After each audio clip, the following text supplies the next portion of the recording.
Hello दोस्तों, मैं इंद्रेश अपने YouTube channel Indresh GS classes में आप सभी का स्वागत करता हूं। तो दोस्तों, ये हमारा जो ईवीएस का जो है क्या प्रैक्टिस सेट है, ठीक है। जो हमारा यूपी टेट,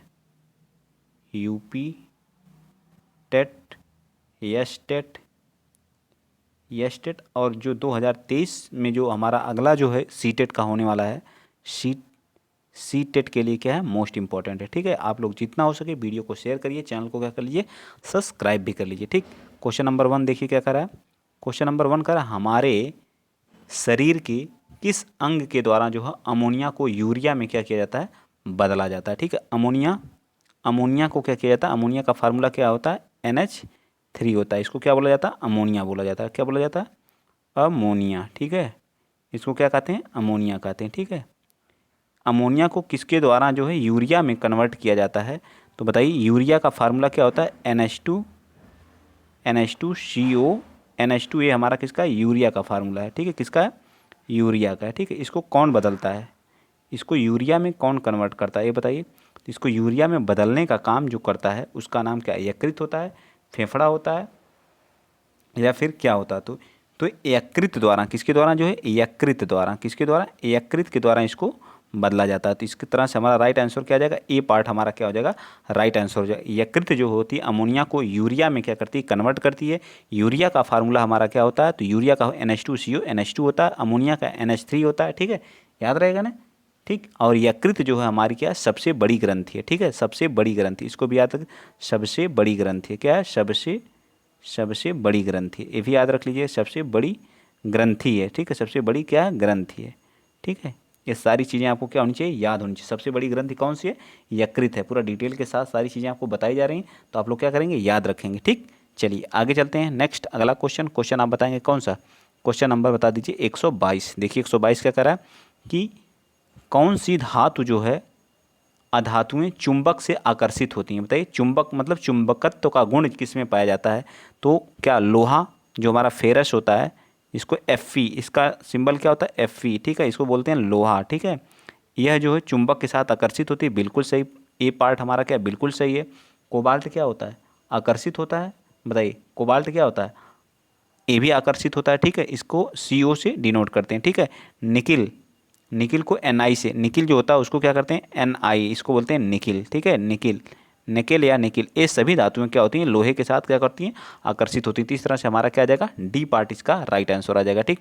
जो लोग पहली बार चैनल पे विजिट कर रहे हैं तो प्लीज़ चैनल को शेयर कर दीजिए, चैनल को सब्सक्राइब कर लीजिए। जिस तरह से सपोर्ट और प्यार अपना दे रहे हैं इसी तरह से बनाए रखिए, ठीक है। और इसी तरह से आप लोगों को वीडियो प्रोवाइड करता रहूँगा। और जो है हमारी एक स्टैटिक जीके की जो 12 बजे पर डे आप लोगों को प्रोवाइड होगी, जो सभी एग्जाम के लिए क्या है मोस्ट इंपॉर्टेंट है। इस वाली वीडियो को भी आप लोग ज़्यादा देखा करिए। इसमें जो अभी हम लोग जो फॉक डांस जो हमारे लोक नृत्य हैं इसको देखा जा रहा है। 2 दिन में ये फिनिश हो जाएगी, 2 से 3 दिन लगेगा। फिर एक दिन शास्त्रीय नृत्य हम लोग और इनसे रिलेटेड जो भी हमारे कलाकार हैं उनके बारे में हम लोग देखेंगे, ठीक है।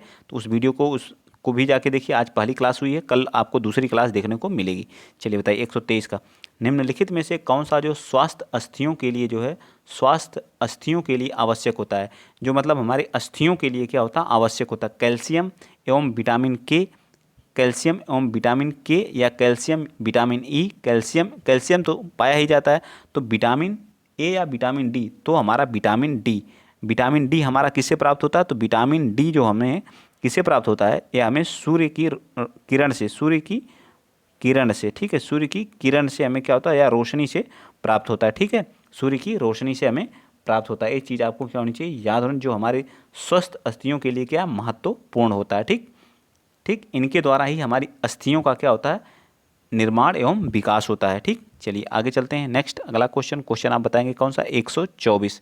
देखिए क्या करा, रात में जागने वाले जानवर हर चीज़ को कैसा देखते हैं। जो रात में जागने वाले जानवर होते हैं वह हर चीज़ को केवल काली या सफ़ेद देखते हैं। केवल कैसे देखते हैं, काली देखते हैं, या क्या करते हैं, काली या सफ़ेद देखते हैं, ठीक। क्या देखते हैं, सफ़ेद देखते हैं। तो इसका राइट आंसर हमारा क्या आ जाएगा, सी पार्ट हमारा क्या होगा, राइट आंसर हो जाएगा। जो रात में जागते हैं जानवर वो जो है काली और सफ़ेद देखते हैं। ऐसा जानवरों में रंगों को विभेद करने वाली जो शालाएँ नहीं पाई जाती हैं, ठीक है।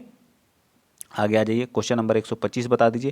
क्वेश्चन नंबर 125 क्या कह रहा है कि मरुस्थलीय पौधों की जड़ें जो है मांसल होती हैं, इसका प्रमुख कारण क्या है? जो मरुस्थल होते हैं, जो मरुभूमि में, जैसे हमारा थार का रेगिस्तान हो गया, ठीक है, थार के रेगिस्तान क्या एक मरुभूमि है, राजस्थान की क्या मरुभूमि है, ठीक है, मरुभूमि है, ठीक है। जो उपजाऊ भूमि नहीं होती उसे बोलते हैं मरुभूमि, ठीक है। इनकी जड़ें, जो पौधे होते हैं, इनकी जड़ें जड़ें मांसल होती हैं, इसका प्रमुख कारण क्या है? तो इनकी जड़ें जो मांसल होने का इसका प्रमुख कारण है, उनमें जो खाद्य पदार्थों का संग्रहण होता है, क्या होता है? खाद्य पदार्थों का संग्रहण होता है, होने के कारण जड़ें क्या होती हैं? मांसल होती हैं। क्या होती हैं? मांसल होती हैं, ठीक है। तो इस तरह से हमारा क्या आ जाएगा? राइट आंसर क्या आ जाएगा? सी पार्ट भी आ जाएगा, ठीक है। और ऐसे ताप से बचने के लिए जो पत्तियों के तने एवं कांटे के रूप में क्या होती हैं? परिवर्तित हो जाती हैं। क्या होती हैं? पत्तियां जो है कांटे, इसमें क्या कांटे पाए जाते हैं? क्या पाए जाते हैं? इनकी पत्तियों में क्या पाए जाते हैं? कांटे, कांटे पाए जाते हैं, पाए जाते हैं, ठीक है। जो पत्तियां होती हैं कांटे नुमा हो जाती हैं, ठीक है। और बताइए, पौधे विशाल होते हैं, अतः उन्हें सहारा देने वाले करने के लिए जड़ें एवं तने क्या मांसल होती हैं? एक गलत बात है, ठीक है। क्या होती है? विशाल तो होते ही नहीं है, ठीक है। मरुस्थलीय पौधों की यह विशेषता होती है। क्या होती है? मरुस्थलीय पौधों की यह विशेषता होती है। तो बताइए कौन सा इसका राइट आंसर हो जाएगा? बताइए राइट आंसर इसका क्या आ जाएगा? तो इसका राइट आंसर हमारा क्या आ जाएगा? सी पार्ट होगा, ठीक है। थर्ड वाला हमारा राइट हो जाएगा। चलिए आगे चलते हैं, अगला क्वेश्चन। क्वेश्चन आप 126 बताइए। पीलिया, पीलिया मतलब रोग है और किस अंग को प्रभावित करता है? तो पीलिया जो है किसको प्रभावित करता है? तो यकृत को। किसको प्रभावित करता है? यकृत को, ठीक है। किसको प्रभावित करता है? आप बताएंगे किसको? बताइए। तो यकृत को। किसको करता है? यकृत को प्रभावित करता है। तो ए का कौन सा आ गया? बताइए। ए का जो है थर्ड, ए का क्या आया? थर्ड, ठीक है। उसके बाद जो है रेबीज, रेबीज जो कुत्ता काटने से होता है, यह किसको? बताइए। तो तंत्रिका तंत्र को, ठीक है, तंत्रिका तंत्र को प्रभावित करता है, ठीक है। बी का फोर्थ, एड्स जो हमारा होता है क्या? प्रतिरक्षी तंत्र को प्रभावित करता है। किसको? प्रतिरक्षी तंत्र को, ठीक है, एड्स। अब फाइलेरिया क्या होता है? लिम्फ ग्रंथि को। किसको करता है? लिम्फ ग्रंथि को, ठीक है। तो इस तरह से हमारा राइट आंसर आप बताएंगे क्या? तो एक का क्या आया? 3, बी का क्या आ गया? 4, सी का क्या आया? बताइए। सी का 2 और डी का हमारा क्या आया? 1, ठीक है। क्या आया? 1। देखिए किस ऑप्शन में दिया गया है? बताइए किस ऑप्शन में दिया गया है? तो ये हमारा किस ऑप्शन में दिया गया है? तो इस तरह से इसका राइट आंसर हमारा क्या आ जाएगा? ए विकल्प हमारा क्या आ जाएगा? राइट। देखिए थर्ड, फोर्थ, सेकेंड और फर्स्ट, ठीक। आगे आ जाइए, क्वेश्चन नंबर 127 बताइए। माइक्रोमीटर के पार्टिकुलेट मतलब पार्टिकुलेट मैटर जिसको बोलते हैं, इस किसके लिए अधिक हानिकारक होता है? वृद्धों और महिलाओं के लिए, राष्ट्रीय पार्क के लिए, बेटेनिकल पार्क के लिए, या ऐतिहासिक भवन के लिए? जो माइक्रोमीटर के पार्टिकुलेट मैटर जो होते हैं वह किसके लिए अधिक हानिकारक होते हैं? बताइए। तो 127 का 2.5 माइक्रोमीटर के जो पार्टिकुलेट होते हैं वो वृद्ध और महिलाओं के लिए अधिक हानिकारक होते हैं, ठीक। क्या होते हैं? अधिक हानिकारक होते हैं। तो ए पार्ट इसका क्या आ जाएगा? राइट आ जाएगा। इनके कारण जो होता है इसमें श्वसन संबंधी समस्या पैदा हो जाती है। जो पार्टिकुलेट मैटर होते हैं ये क्या करते हैं? श्वसन संबंधी समस्या उत्पन्न हो जाती है। क्या हो जाती है? श्वसन संबंधित क्या होती है? सांस लेने में क्या होती है? सबसे बड़ी बात है कि सांस लेने में उनको क्या प्रॉब्लम आने लगती है, ठीक है। चलिए आगे चलते हैं, अगला क्वेश्चन, ठीक। अगला क्वेश्चन आप बताएंगे CFC जिसको बोलते हैं क्लोरोफ्लोरोकार्बन। तो इसका बताइए क्लोरोफ्लोरोकार्बन जो होता है का उत्सर्जन कौन है? तो इसका उत्सर्जन क्या होता है? रेफ्रिजरेटर होता है, ठीक है। CFC जिसको बोलते हैं क्लोरोफ्लोरो, ठीक है। ये क्या इसका उत्सर्जक कौन होता है? तो इसका उत्सर्जक जो होता है हमारा रेफ्रिजरेटर होता है। यह गैस ओजोन मंडल को, ओजोन या गैस जो होती है ओजोन मंडल, ठीक है, ओजोन मंडल को क्या करती है? ओजोन मंडल को क्षति पहुंचाती। क्या पहुंचाती? क्षति पहुंचाती। इसलिए इसको क्या कर दिया गया? बैन कर दिया गया। क्या कर दिया गया? बैन कर दिया गया। ओजोन जो है, ओजोन पृथ्वीवासियों को जो हमारा पराबैंगनी किरण से क्या करती है? रक्षा करती है, ठीक है। चलिए आगे चलते हैं। ओजोन, ओजोन बायोस्फीयर को बचाती है। बताइए जो ओजोन है वह बायोस्फीयर को क्या करती है? बचाती है। किससे बचाती है? अभी मैंने आगे बताया अल्ट्रा वायलेट रेस से, तो ज़्यादा नहीं इसमें, इसको हम लोग डायरेक्ट करके आगे चलते हैं, ठीक है।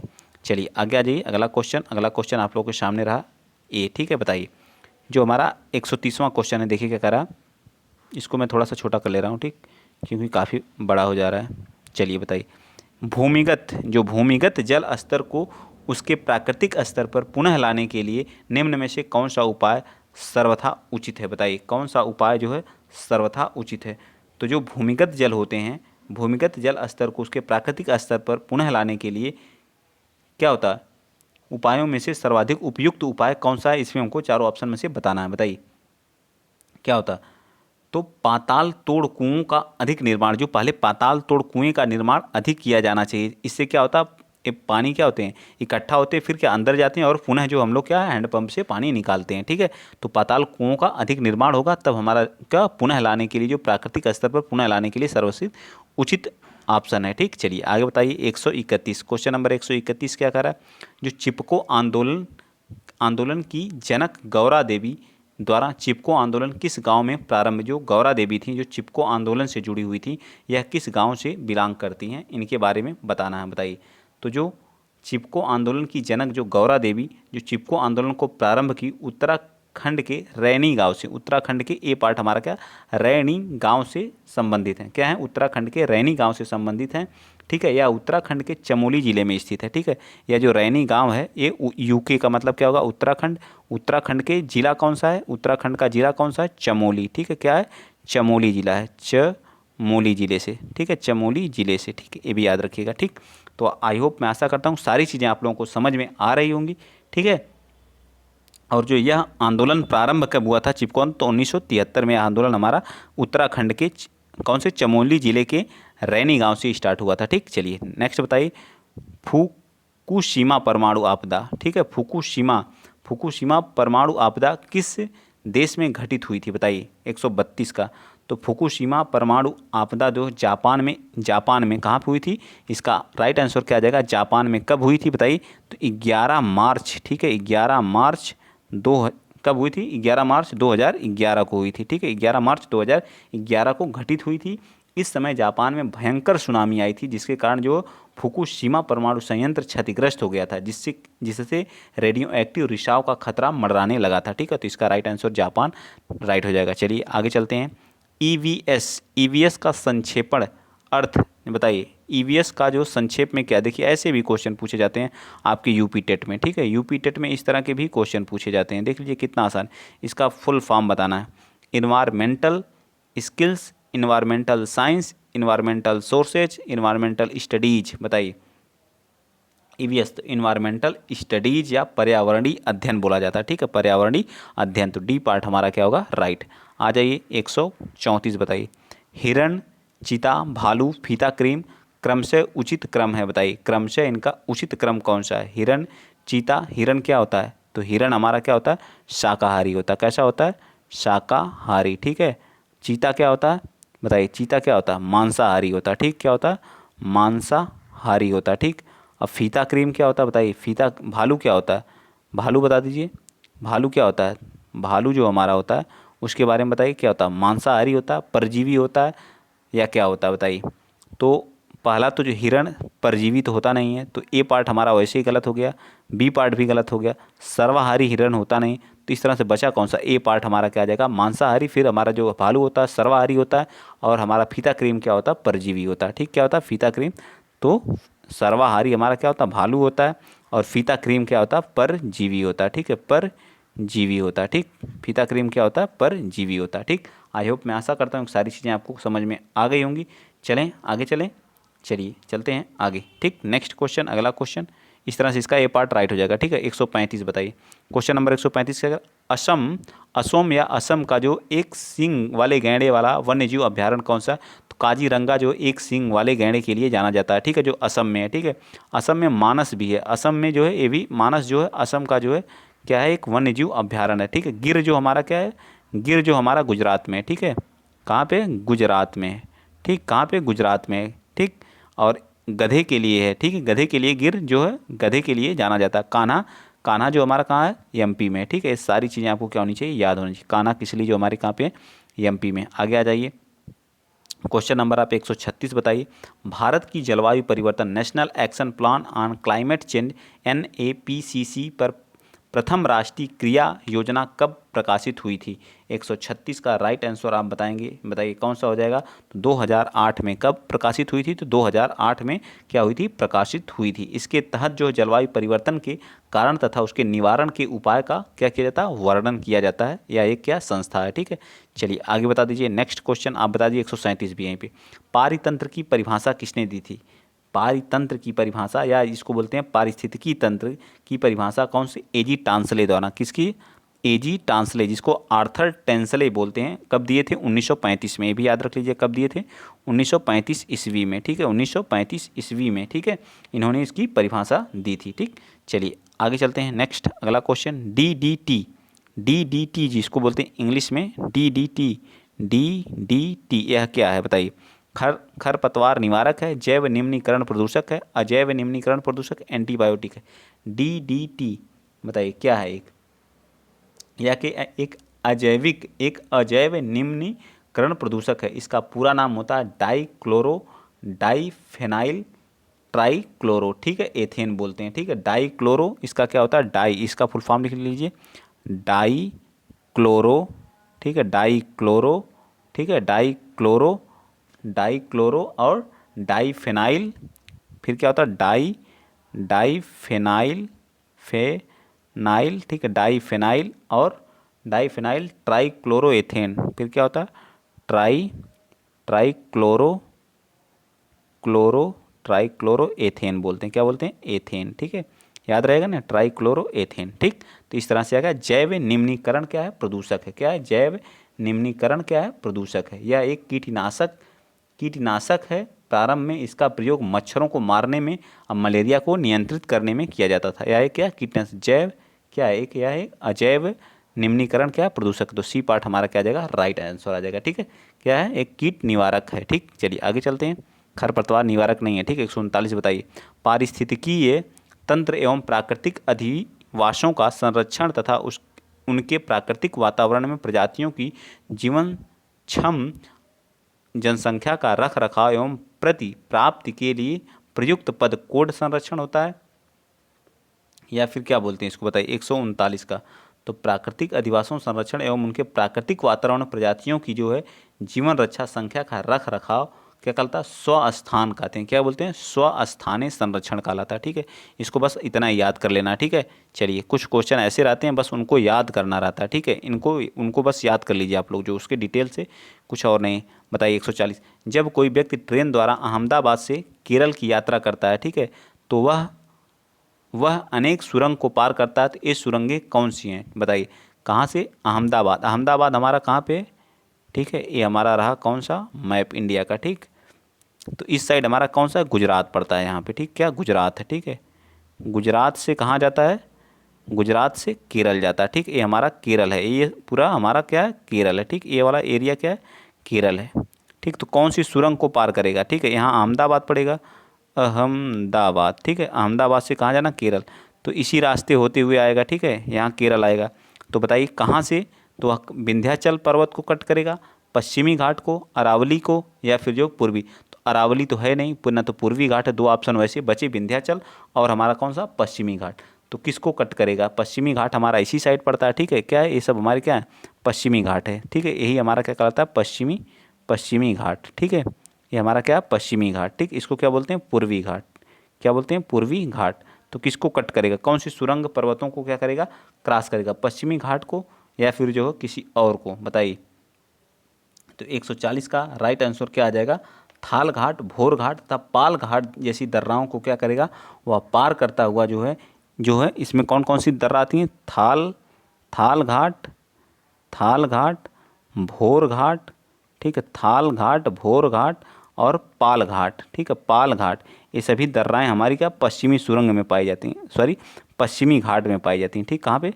पश्चिमी घाट। ठीक, पश्चिमी घाट। तो राइट आंसर क्या आ जाएगा? सी हमारा क्या आ जाएगा? राइट, पश्चिमी घाट। ठीक है, आ जाइए चलते हैं नेक्स्ट 141। अब फटाफट बताइए आप लोग, जो भारत में किस प्रकार के वन क्षेत्रफल सर्वाधिक हैं? मतलब किस तरह के वन सबसे ज़्यादा पाए जाते हैं? उष्णकटिबंधीय आर्द्र पर्णपाती वन, क्या उष्णकटिबंधीय आर्द्र पर्णपाती वन सर्वाधिक क्षेत्रफल में पाए जाते हैं? तो हमारा क्या आ जाएगा? ए पार्ट हमारा राइट हो जाएगा। ठीक है, आ जाइए नेक्स्ट चलते हैं 142। क्या कह रहा है? दक्षिणी गोलार्ध का सबसे लंबा दिन कौन सा होता है? तो आप जानते ही हैं, ये हमारा क्या रहा? ग्लोब। ठीक है, ग्लोब। तो ये हमारा रहा भूमध्य रेखा। ठीक, क्या रहती है? भूमध्य रेखा। ठीक, भूमध्य रेखा 0 डिग्री पे। ठीक, इसको क्या बोलते हैं? दक्षिणी गोलार्ध। इस वाले एरिया, नीचे वाले एरिया को दक्षिणी गोलार्ध। ठीक है, दक्षिणी गोलार्ध। ठीक, दक्षिणी गोलार्ध। और इसको क्या बोलते हैं? उत्तरी गोलार्ध। ठीक है, क्या बोलते हैं? उत्तरी गोलार्ध। ठीक, क्या बोलते हैं? उत्तरी गोलार्ध। ठीक है, याद रहेगा ना। पूछ रहा इस साइड जो उत्तरी गोलार्ध में जो सबसे छोटा दिन होगा वो दक्षिणी गोलार्ध का सबसे लंबा दिन होगा। ठीक है, तो किस दिन जो सबसे छोटा दिन होता है, तो बताइए सबसे छोटा दिन किस दिन होता है? तो उत्तरी गोलार्ध का सबसे छोटा दिन कौन सा होता है? तो वह जो है बताइए 142 का। 142 का राइट आंसर क्या आ जाएगा? तो 22 दिसंबर को। ठीक है, क्या 22 दिसंबर जो है सबसे छोटा दिन होता है किधर का? यह जो 22 दिसंबर होता है, 22 दिसंबर जो है सबसे लंबा दिन होता है। सबसे लंबा दिन होता है। सबसे लंबा दिन किसका होता है? दक्षिणी गोलार्ध का। सबसे छोटा होता है उत्तरी गोलार्ध का। सबसे छोटा होता है उत्तरी गोलार्ध का, ये याद रखिएगा। जस्ट इसका अपोजिट होगा। ठीक, आई होप, आशा करता हूँ सारी चीज़ें आपके समझ में आ गई होंगी। आ जाइए, चलते हैं 143। अम्बाबाची, अम्बुबाची है अम्बाबाची, अम्बुबाची होना चाहिए। ठीक है, अम्बुबाजी का मेला कहाँ लगता है बताइए? असम में। माघ मेला कहाँ लगता है? तो उत्तर प्रदेश में। बिल्कुल बिल्कुल मैच है, कौन सुमेलित नहीं है। अम्बुबाची का मेला, नैना देवी मेला या बेड़ेश्वर मेला? बताइए बेड़ेश्वर मेला कौन सा राइट है? 143 का कौन सा मैच नहीं करता है? तो 143 नैना देवी मेला जो हमारा कहाँ? हिमाचल प्रदेश। नैना देवी मेला हिमाचल प्रदेश में लगता है। ठीक है, कहाँ पे लगता है? नैना देवी मेला हमारा कहाँ लगता है? हिमाचल प्रदेश में। ठीक है, हिमाचल प्रदेश में। ठीक है, हिमाचल प्रदेश में। ठीक, और बताइए, और बताइए। जबकि अम्बाबाजी का मेला, अम्बुबाची नहीं है, अम्बाबाची है। ठीक है, हम लोग अम्बुबाची समझ रहे थे, ये भी सही है, लेकिन असम में अम्बुबाची का मेला लगता है। ठीक है, चलिए आगे चलते हैं। नेक्स्ट 144। अलबर्नी जिस देश से आया था उसका क्या नाम था? बताइए। तो कहाँ से आया था? अफ़गानिस्तान से, उज्बेकिस्तान से, या फिर जो है बांग्लादेश से।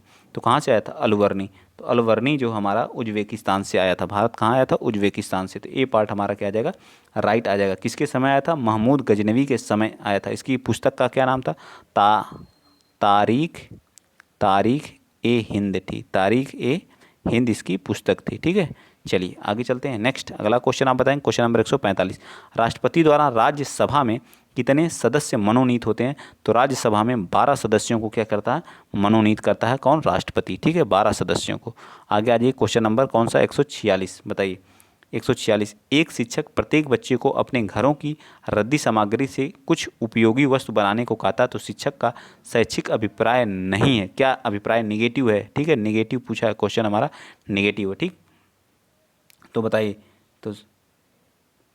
तो क्या करता है? बच्चों में सृजनशीलता का क्या करता है? विकास करता है। शिक्षक जो है बच्चों में क्या? सृजनशीलता का क्या करता है? नई चीज़ बनाने के लिए क्या? सृजन करने के लिए बोल रहा है। तो हमारा थर्ड पार्ट क्या हो जाएगा? राइट हो जाएगा। चलिए नेक्स्ट बताएंगे आप लोग। क्वेश्चन नंबर आप लोगों का कौन सा है? 47 बताइए। 47 का राइट आंसर क्या आ जाएगा? शिक्षक की सबसे बहुमूल्य निधि उसकी क्या है? सेवा है। क्या है? सेवा है, या फिर जो है क्या है? सेवा है, गलत। गर्व है, गर्व तो बिल्कुल। वेतन नहीं, छात्रों का विश्वास। ठीक है, छात्रों का विश्वास मोस्ट इंपॉर्टेंट। नेक्स्ट 148। परिकल्पना, मतलब कोई परिकल्पना को बार बार परीक्षण करने से गलत नहीं पाया जाता, तो वह क्या है? सिद्धांत है, खोज है, कानून है, या मूल संकल्पना है। तो 148 का राइट आंसर क्या आ जाएगा? ए पार्ट एक क्या है? सिद्धांत है। ठीक है, जब बार बार गलती नहीं मिल रही है तो यह क्या? एक सिद्धांत है। ठीक, आगे आ जाइए। क्वेश्चन नंबर 149 बता दीजिए। कह रहा निम्नलिखित में से सबसे उपयुक्त शिक्षण विधि कौन सी है? तो सबसे उपयुक्त शिक्षण विचार गोष्ठी एवं कार्य योजना। क्या है? विचार गोष्ठी एवं कार्य योजना। 150 बताइए। आज का लास्ट क्वेश्चन है, बताइए। प्राथमिक स्तर पर पर्यावरण अध्ययन में समुदाय सीखने का महत्वपूर्ण संसाधन है, क्योंकि यह वास्तविक स्थितियों को सीखने के लिए अवसर, जहाँ भी अवसर शब्द आएगा वो हमारा क्या होता है? हमेशा पॉजिटिव होता है। तो इस तरह से राइट आंसर हमारा डी आ जाएगा। आप बताएंगे ईबीएस में आपके 30 में से कितने हुए। अगर आपके 30 में से 28, 29, 30 सही हो रहे हैं तो समझिए आपके जो है कोई नहीं रोक सकता है। यूपी जो हमारा यूपी टेट है उसमें जो है 130 140 प्लस लाने के लिए। ठीक है, 130 140 प्लस। ठीक, तो आप लोग वीडियो को जितना हो सके क्या करिए? शेयर करिए, चैनल को क्या कर लीजिए? सब्सक्राइब भी कर लीजिए। आइए हम कुछ अपनी क्लास के बारे में बता देते हैं। ठीक है, आप लोगों को देखिए हमारी सुबह से क्लास स्टार्ट हो जाती है। ठीक है, सुबह 9 बजे। ठीक, 9 बजे आप लोगों को मैथ, आज कल जो आप लोगों को मैथ्स देखने को मिलेगी, मैथ और सीडीपी चलती है। ठीक है, मैथ और सीडीपी। ठीक है, एक दिन मैथ एक दिन सीडीपी। थोड़ा सा मैथ की क्लास नहीं हो पा रही थी, लेकिन अब मिलेगी आपको। ठीक है, फिर 12 बजे, दोपहर 12 बजे आपको किसकी क्लास मिलती है? स्टैटिक जीके, जो सभी एग्जाम के लिए क्या होती है, महत्वपूर्ण होती है। कुछ लोग बोले इसका अलग से प्लेलिस्ट बना दिए, बन जाएगा प्लेलिस्ट इसका भी, जो वीडियो हो गया, अदर एग्जाम हो गए, यूपी टेट में भी इससे क्वेश्चन पूछे जो ऑर्गेनाइजेशन हो जाते हैं, इसमें महत्वपूर्ण चीज़ों को हम लोग देखेंगे। ठीक, फिर 4 बजे हमारी किस चीज़ की क्लास चलती है, 4 बजे आप लोगों को हिंदी की देखने को मिलती है। ठीक है, हिंदी की मैं सोच रहा हूँ इसमें टॉपिक वाइज क्वेश्चन की क्लास स्टार्ट की जाए। अगर आप लोग सहमत हैं तो प्लीज़ कमेंट जरूर करिएगा। ठीक, और एक हमारी क्लास चलती है 9 बजे रात में। ठीक है, 9 बजे रात में जो है एसएसटी की क्लास चलती है और प्लस ईवीएस चलती है। ठीक है, एक दिन ईवीएस एक दिन एसएसटी। ठीक है, तो आप लोग इन सभी चारों क्लासेस को पूर्ण रूप से देखिए, और किसी आप लोगों को किसी और का प्रैक्टिस सेट चाहिए तो वो भी बताइए, जो उसका भी प्रैक्टिस बहुत जल्द आएगा। ठीक है, आप लोगों के साथ अब कंटिन्यू मैं लगा रहूँगा, आप लोग बस अपना सपोर्ट और प्यार दीजिए। ठीक है, आज के लिए इतना ही। जय हिंद, जय भारत।